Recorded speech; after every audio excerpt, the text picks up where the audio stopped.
There's zero emotions from me after that game, bro. I'll be real. There's nothing to stir emotion from me. I barely even reacted after the Maguire goal. In fact, I was actually shocked. It's just so poor, man. It's just so poor. The fact that a club of this stature is even playing in the Europa League already, it makes me sick, to be honest with you, bro. I've been watching this team for, before you guys say damn near 20 years. I've seen this team win everything there is to win. Playing in the Champions League was like God-given right for Man United. And look, the last 10 years, I haven't been able to see that. Every other year we play in Europa League, right? Every other year we play in the Europa League. And that's already taken a lot of time for me to become accustomed to, not seeing my team in the Champions League every year. But now it's like the next step in how bad the standards have fell at this club. Now we can't even compete in this competition. We don't even look like the best team in the Europa League anymore. I remember at least when United goes to the Europa League, it's like, wow, the big fish falls into the little pond and like they beat up on some teams. They even won it under Jose. Now we don't even dominate in the Europa League anymore, bro. This is our level. In fact, let's be real. United are lucky to even be in this competition.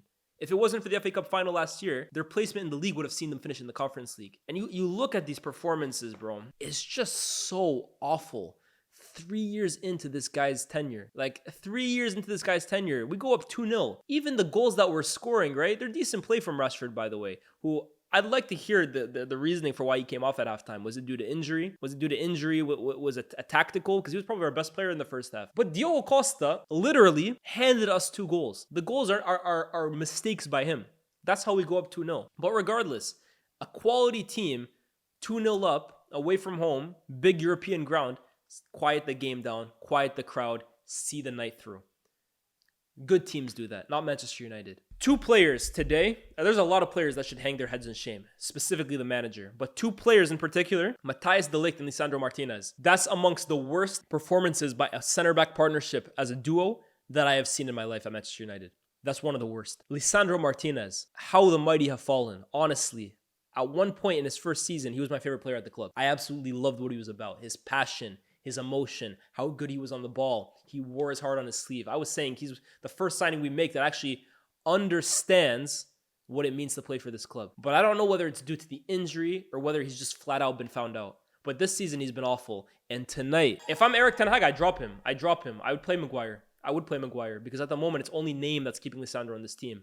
Absolutely awful. The way he gets shredded for the 3rd Porto goal. For the first goal already, awful, indecisive, feigns to go in, pulls out, feigns to go in, pulls out again. Where is the aggressive, front-footed Lisandro Martinez we saw in that first year? The 3rd goal, right, is all of his flaws magnified in one moment. The guy can't run, guys. Genuinely, straight run down the wing, running the channel, he can't keep up. His legs are too little. We always talk about Lisandro's height. In terms of box defending, it's not really an issue. But the minute you actually ask this guy to go in a foot race against an athletic player, he shows his weakness. And today, the way he was skinned for that 3rd goal, that's unbelievably embarrassing. And Matthijs de Ligt, the way Samu threw you around today. Samu, what's his name? Omorodion. If Samu Omorodion ends up becoming some great center forward in Europe in the next 10 years, this is going to be the game that we look back at as, wow, he announced himself to European football. And it's thanks to these 2 clowns in the back tonight. Licha and De Ligt, embarrassing. De Ligt, strong, aggressive, big center back. One thing is for sure certain with De Ligt. You should expect this guy to be able to dominate physical duels. He got treated like a little boy by Samu today. The first goal, right? People are saying it's tough. Samu's a tough... I've never seen Van Dijk let a center forward get ahead of him and get his head on the ball when he has the positional advantage. I've never seen it. I've never seen Ruben Diaz get beat like that. De Ligt, that's awful. And then again, you look at the 3rd goal as well too. The way Samu just completely dominates him. Let's be real today. If it's not for Onana, Man United lose that game by 4, 5, or 6. There's zero control in the midfield. The defense gets picked apart at will. And then you have this attack. They can't score goals to save their life. Xerxes came on, I think he touched the ball twice. Hojlund, 2 years in now, still can't control a ball when it's not played in behind for him. At this manager, man, honestly, wow. I can't wait to see his post-match. Surely he's running out of things to say. Honestly, the time is ticking. Today should have honestly been the final nail in the coffin. But I'm sure he's been given a lifeline, and I'm sure he's going to coach the game against Villa. But honestly, he's a dead man walking. I'd love to know his decision to take off Rashford. I repeat that. I would love to know what made him bring off Rashford. There's been games where Rashford has been awful, and he keeps him on. There's been games where Rashford has been terrible, and he starts him. This was one of his better games of the season in that first half. And coming off at halftime, I'd love to know the reasoning behind that. But Erik Ten Hag is a dead man walking. Honestly, he is a dead man walking. You can clearly tell the players have completely lost any faith in his tactics. There's no idea, there's no commitment in executing his game plan because they don't trust him. And how could you? 2-0 up against Porto, and you're basically on the precipice of throwing that away. Maguire has made this a lot embarrassing than it should be, but don't get it twisted. This is pathetic. This is genuinely pathetic. For me, I'm telling you, this reminds me of when Manchester United, under Oli, towards the end, we basically knew Oli had 3 games to save his Man United tenure. I think it was Liverpool, Atalanta, and Spurs, or City, Atalanta, and Spurs. And I think they lost City, they drew to Atalanta, and they beat Spurs. But the Atalanta result, was basically, again, they took the lead. I think they made it 2-1 or something like that. And then Ronaldo at the end basically saved them this volley at the end. And that got Oli another game. But the writing was on the wall. Everybody knew it was over. Giving him another game was Watford. That was the next game. They got smashed. That's all she wrote. This is what we're dealing with Ten Hag. And I'm sorry. This is why, for me, I'm almost done talking about him. We all know he's going to get sacked. We all know he's not good enough. Let's move on. Let's talk about the next thing now. INEOS. The decision's on you guys now. The first big decision that you guys had to make when you purchased Manchester United was, where do you go? What direction do you take with the managerial position? And they interviewed numerous candidates, clearly didn't have full confidence in the guy, but upon interviewing about 6 candidates, decided we don't really like what the managerial market is saying. Let's ride with Ten Hag for another year. We're 7 games in, or 6 games into the league, couple of games into cup competition, 0 wins in the Europa League, and quite clearly the writing's on the wall. How do you respond? How do you respond? What's the plan here now? Because INEOS have been praised to the heavens. Everybody is behind them. We're in love with the appointments that they're making in terms of sporting directors and CEOs and analysts and all that stuff. But this is now the next big decision on your plate. The first decision you make has flopped because 6 games in, we already know it's a failure. He's not going to make it here. Where do you go from here? Is the decision now to give Ruud van Nistelrooy the job for the rest of the season and look all year for another manager? Because if that's the case, let me tell you guys this right now for free. We are throwing away the season if we do that. Are we all ready to throw away the season in October? Are we all okay with doing that? We're just giving away a season because of a stupid decision we made over the summer that was acted out of complete rashness because we won a cup. Is that what we're all happy to do? I'm not, personally. But then, therefore, I ask INEOS, what's the solution? Because I'm going to hope here that all of these super intelligent footballing men didn't just give Ten Hag an extension without some hint or idea that this could all go wrong. Maybe he doesn't work out how we want him to and we have to make a decision. I really hope that was at least factoring into their decision. And if that's the case, what's the next step? What's the succession plan? Where do you go from here? Is there a manager on the market that can come in for the rest of the year? Is there a guy on the market right now that you think could oversee the next 3 years at United? Where do we go? But I'm sorry now. For me, this is past the manager. Everybody with 2 working eyes knows Erik Ten Hag is out of his depth. Everybody with 2 working eyes knows Erik Ten Hag is out of a job in a week. Where do you take us now? Because seriously, if the decision by INEOS is we're going to give Ruud van Nistelrooy the job until the end of the season, I'll be extremely disappointed. And I'll feel hoodwinked, to be honest with you. Because if that's the mind-blowing, super tactical analysis of INEOS, that if this ever was to happen, which we could have all said, there's a huge chance Ten Hag doesn't work out this year. The plan is always to just go to Van Nistelrooy and sack off the season. I'll be disappointed. What an absolute joke, man. What an absolute joke. Seriously. Just when you think things can't get more embarrassing, 3-0 to Liverpool, 3-0 to Spurs, 1-1 at home to Twente. Just when you think things can't get any more pathetic for Manchester United, 2-0 up to Porto. And by the way, let me guys read you guys this, right? Because I had a Portuguese fan in my comments today, Benfica fan. I even screenshotted his message. This is what he said to me. Lyes Porto is currently undergoing a major rebuilding phase. They've lost Sergio Conceição after 7 years, and their president, Pinto da Costa, has stepped down after 42 years. The new manager is in his first season and was previously Conceição's assistant coach. On top of that, the club's financial situation is in a dire state. We're talking about a football club right now that is FC Porto in name, but it's not FC Porto on the pitch. It's a team rebuilding. It's a team looking for a new identity, and it's a cash-strapped team. It's not the Porto team of Hulk and, I don't know, Bruno Alves. It's not the Porto team of Jackson Martinez or Falcao. It's an average Porto team that has completely ridiculed Manchester United tonight. Seriously. Let's talk about Bruno, by the way. Let's talk about Bruno, because that's another one, right? This guy's a disgrace. This guy's a disgrace. I don't care what you guys think about him as a footballer. I've always thought he divides opinion, but forget about that. You got lucky this weekend, right? Or I said he got lucky. Fine. VAR or the PGMOL decided that's not a red card. We're going to rescind it. First game back as captain. Not even a week later. 4 days later. And you come in thinking you're like the Karate Kid on a yellow card already. Which, by the way, the first foul that he caused for his first yellow card, studs up. Poor tackle. The second one comes in literally head height, trying to win the ball. And people are going to say he didn't make contact. It's the intent. Why is your foot that high? Why, as the captain of Manchester United, are you in that kind of headspace that's how you're trying to win the game? We need a calming head. We need somebody to get us back in the game and keep everybody composed. And that's the way you're coming into challenges. Like you're Bruce Lee. Honestly, Bruno Fernandes, man, it is so bad this season. It's so bad this season. I've never been a huge fan of him. I've always had my critics of his actual game. But I've always said, you know what? He's a guy that gives you numbers. He's a guy that Man United at this current moment, we live and die by his production. But there's nothing to like about him this season. Honestly, the performances have been, for me, the worst I've seen since he joined the club. Seriously, I don't see how this season improves personally. I think a new manager will inevitably get us more organized. We won't be here's another stat for you, by the way. Huh? Erik ten Hag, since he joined in summer of 2022, no club has conceded 3 or more goals more often than Erik ten Hag's Manchester United in that period.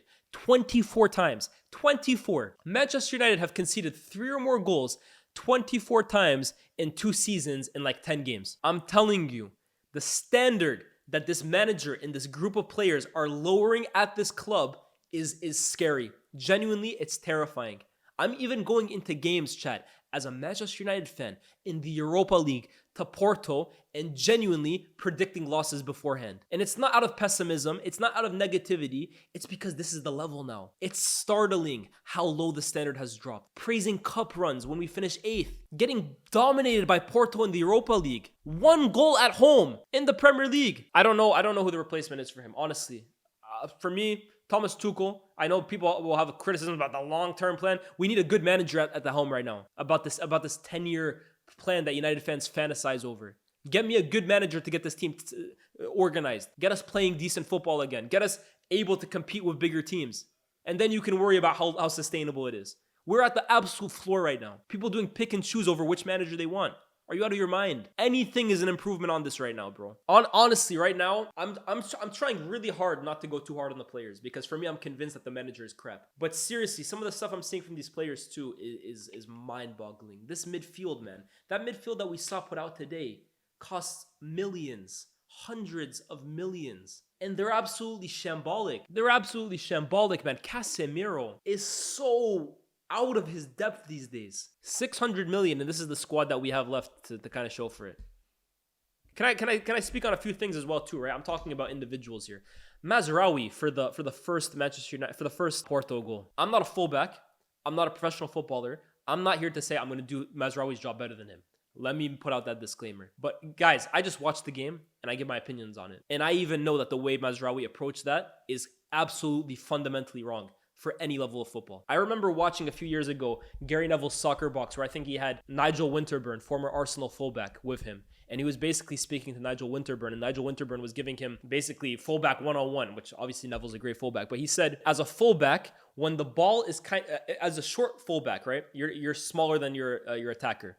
When the ball is coming into the box and you can sense that somebody is coming in behind you to win a header, as a fullback, you should always basically head backwards. Just flick your head up because one of 2 things can happen. Either the attacker coming in has to be brave enough to put his head in there and he's probably going to smash into your head and that's a yellow card for him, it's a foul, or you flick the ball away from danger, but you have to at least jump and flick it over. Otherwise, he's either going to jump over you or he's going to win the header. But the last thing to do is head the ball back in the direction it came from. He pulled out a marvelous save from Onana, but it's an awful header. That right there is defending fundamentals. I know that.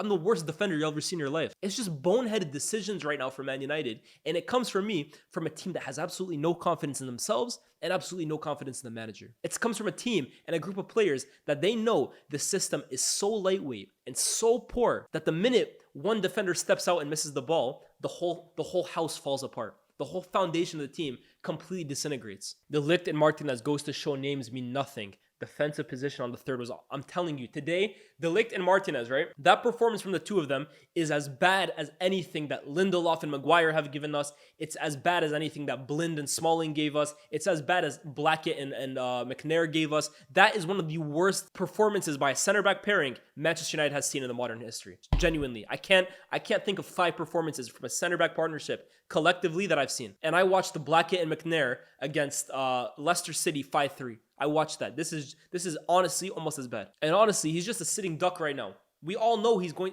Man United, I'm telling you right now, have no chance in hell of beating Villa. Everybody with a working brain knows Ten Hag's not going to be here after the game. What's the plan, INEOS? That's what I'm concerned about now. Ten Hag, for me, it's no longer a concern for me anymore. What's the plan from INEOS? You honestly think they'll sack him after Villa? If INEOS don't sack Erik Ten Hag at minimum after Villa, for me, he should be sacked tonight. If he actually lasts after Villa, that's gross negligence from the owners. That's gross negligence from INEOS. You are actively allowing your football team to fail if Erik Ten Hag stays after this international break. And for me, at that point, the attention will be off him. The attention will go on the owners. You have to remove him from his position. Have to. Do you think for a team to be successful, they need to have a solid center back partnership, or is it more important to have quality defenders? I mean, both, but absolutely, Aisha. Like, think of every successful football team that you've ever seen in your life. No matter how long you've been watching the game, at the heart of it is always a great center back partnership. Whether it's Barca with Puyol and Piqué, whether it's Inter with Lucio and Samuel, whether it's Madrid with Pepe and with Varane and Ramos, whether it's even this Arsenal team with Saliba and Gabriel. Every single great football team, the foundation is built off that center back partnership. It's impossible to be a successful team without that. Impossible. The next 3 games are Villa, Fenerbahce, and oh my God. Bro, don't let Erik Ten Hag go to Fenerbahce away against Jose Mourinho. Is it at Fenerbahce? Yes.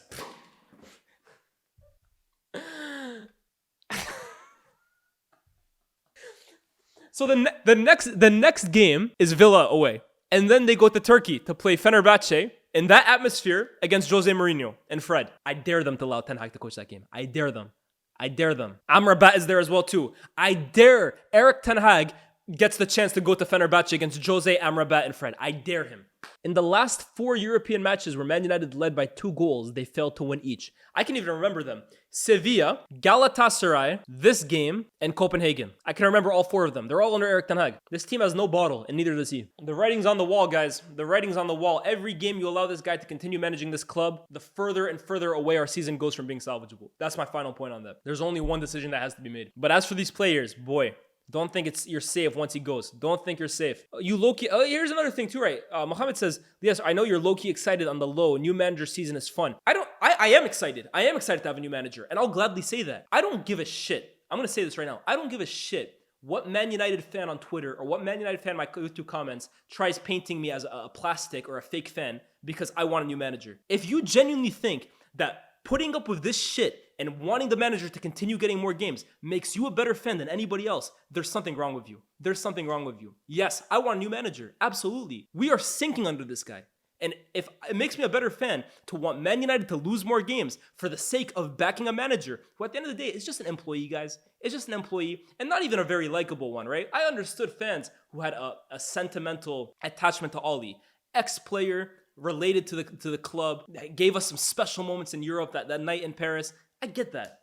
I didn't think he was a good enough manager, but I get why you'd be attached to this guy. This guy, Erik Ten Hag, yeah, I want him gone. I want a new manager. We are sinking under him. And if it makes you a better fan because you're willing to put up with it in the name of backing the manager, 50 top red points for you. 60 even. Go take 10 more on me. There you go. Top red points, they're all yours, bro. You're the better fan, man. You're the better fan. Honestly, if that makes you a great fan, so be it. You're a great fan. If you're willing to put up this shit in the name of backing the manager because you're a Man United fan, 50 top red points for you, bro. 50 top red points for you. At this point, wanting this guy to continue is gross negligence from the ownership and from the fans. Seriously, who are you trying to impress? Strangers on the internet? I don't care. Honestly, I don't care. I'm not a Man United fan channel. I'm not here to garner Man United fans and work for the club one day. I don't give a shit.